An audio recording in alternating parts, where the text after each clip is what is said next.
Hey, how are you doing? I'm Kamo, here to bring you another neat little roguelike game called Risk of Rain. Now, a couple of you guys, since you've seen that I've been playing some more roguelike games for you guys, and I'm also curious which one you guys want me to play as a series, I definitely thought I would show you this one because this one is one of my favorites. Now, I think I've been saying a lot of them are my favorites, but this one is seriously one of my favorites. I love it. Now, this one is a lot more fast-paced compared to some of them out there, especially compared to ones like Dungeons of Dreadmore and whatnot. And as you can see, it is two-dimensional. And basically, the story is that some douchebag got on a ship way up above this planet and spawned... Hold on, I had to turn my volume down. And spawned a whole bunch of creatures. And what it did was it rained a whole bunch of items down on the area because I guess it was a storage ship or something like that. And in the beginning, you only start out with, I believe, the Commando. I don't think you start out with any others. Or maybe you start out with the Bandit. But anyways, there is a total of 10 unlockable classes. And you have to do various things to unlock them. Also, you have to... There's items that you can unlock as well. Various items that are possible to spawn. In the very beginning, there's still quite a few. But as it goes on and as you accomplish more things, they'll unlock more. As I've mentioned in the past, that is a mechanic that I greatly enjoy in roguelike games because it shows that the developers know that you're gonna die. And it's not like they're rewarding you for it, it's that they kind of force you to, I don't know, break your normal element. Like if you are normally a long-range gunner kind of guy, then they'll force you to do some things in melee in order to unlock particular items or particular achievements. And I enjoy roguelikes that do that. They kind of force you out of your element. And that's a really neat thing to encounter in games sometimes. And this game definitely does that. There are several pages of different achievements that you can get in this game. And some of them are very, very difficult. I've gotten quite a few of them, but I definitely don't have all of them.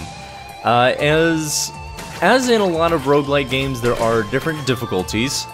And you'll notice over in the top right-hand corner, it says difficulty very easy. Now, when I was in the menu, I actually picked normal. What happens is as time goes on, the difficulty will get harder, and based on the difficulty you pick in the beginning, it'll go up or down faster or slower. So since I've picked normal, it'll progress at a normal speed. And what I'm doing in each level, or what you have to do in each level, is you have to get to the teleporter. The teleporter is in a random location, and there is a certain amount of randomness in each of the levels, but it's not entirely random. Like there's some, I guess you could best say is templates. There are templates that the game will follow, but they're not always the same level. And basically, that's the gist of it. Now, to talk about some of the characters, the character that I'm playing right now is called the Huntress, and she is definitely my favorite out of all of them. My second favorite would be the Commando, but I like the Huntress because she can shoot while moving, and her skills are the tits too. They're definitely the tits meow. Wait a minute, that doesn't work. So, and what I'm doing right now is I have a bad habit of trying to get everything on a level, and a lot of people yell at me for it, especially in this game, because it's about speed. You know, the longer I spend in an area, or the longer I spend playing through the game, the harder it gets. Alright, well, it doesn't seem like there's a whole lot in this level, so I'm actually just going to try and find the teleport. I think it was over here, wasn't it? Wasn't it, guys? Tell me, come on. Put it down in the comments, I need to know. Yep. And each class is the same. They have an auto attack, and then they have 3 skills. Now, if you look along the bottom, you can obviously see my level, and then you can see the cooldown of the 3 skills. And then on the right is an item, or an activatable item. This one, I think, freezes the enemies. It's like a snow globe. So that'll freeze the enemies. And then over to the left, you kind of see that little red glob and then an axe. You will pick up tons and tons of items, and like I mentioned before, these are items that you have likely unlocked over time. Now, I activated the portal. When you activate the portal, a boss will spawn, and you have to defeat him. You gotta defeat the big old baddie. And also, if that wasn't enough, there's also mobs spawning. Now this shouldn't be too bad considering that I have a item that actually heals me with each attack. It's kind of like Life Leech, actually. It's exactly Life Leech. And it's one of the best items. Now there is so many items. I could go over a bunch of them with you guys, but I would spend this entire episode talking about them. But just a few of them. There's one item that gives you health, maximum health, each time you kill something. And by that I mean your maximum health actually increases. There's items that increases your knockback, how high you can jump, your overall damage. You know, if you have a lot of life missing, you'll attack faster, all kinds of stuff. Now, this game is pretty difficult, especially, this is one of the best items in the game. Each one of my attacks explodes. Now, if I can get more of these, oh, this would be amazing. Although I'm kind of getting messed up right now. Freeze! Oh, this doesn't freeze everyone. Oh, that's a different one. It freezes randomly. This one freezes randomly. Ugh. I got my titty slapped. I need to heal. Oh, I leveled up. Good. So after you survive for 90 seconds, which is how long you have to go before the enemies stop spawning, you have to go around and kill the remaining enemies. As you can see, I am trying to do this. Oh my goodness. Ah, boy. But there's some other classes in here, like there's one of them that could be considered an assassin. Her name is Acrid.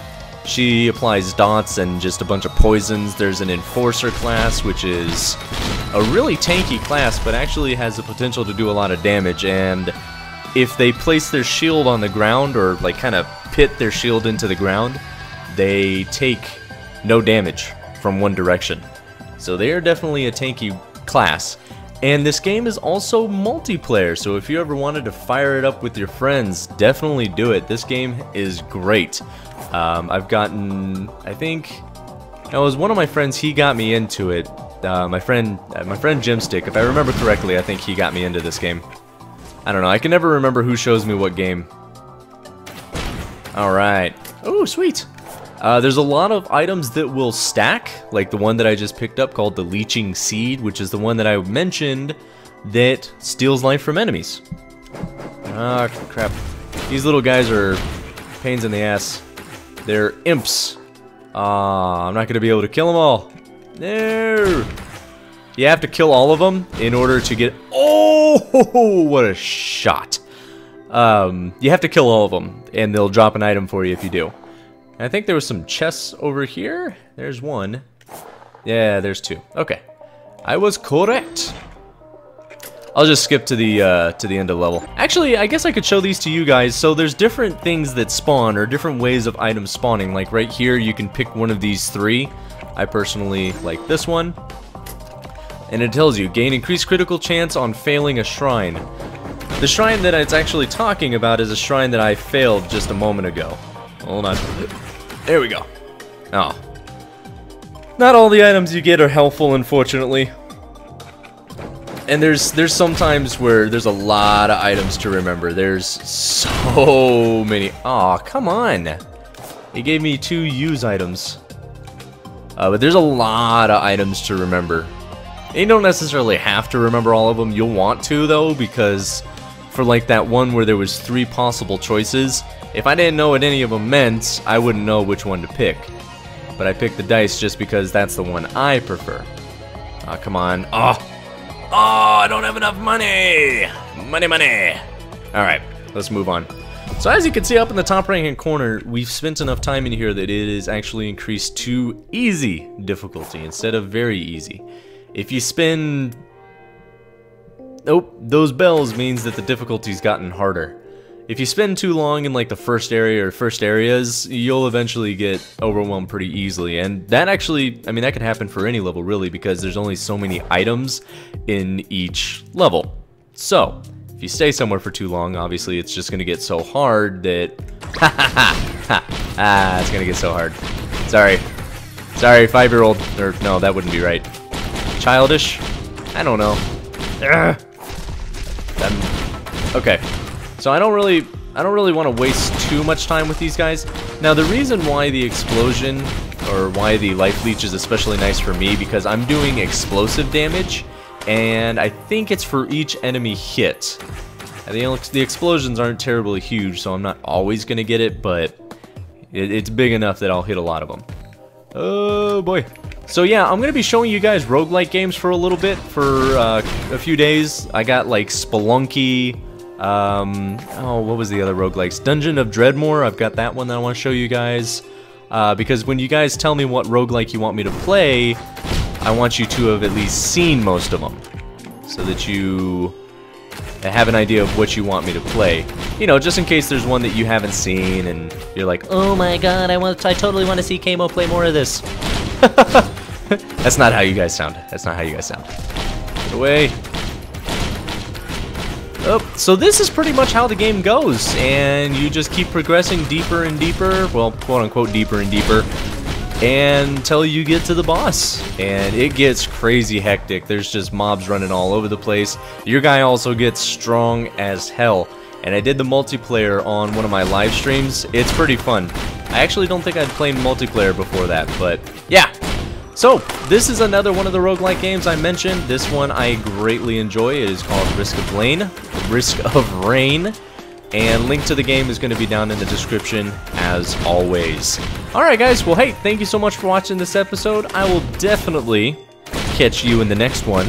In the meantime, you take care of yourself.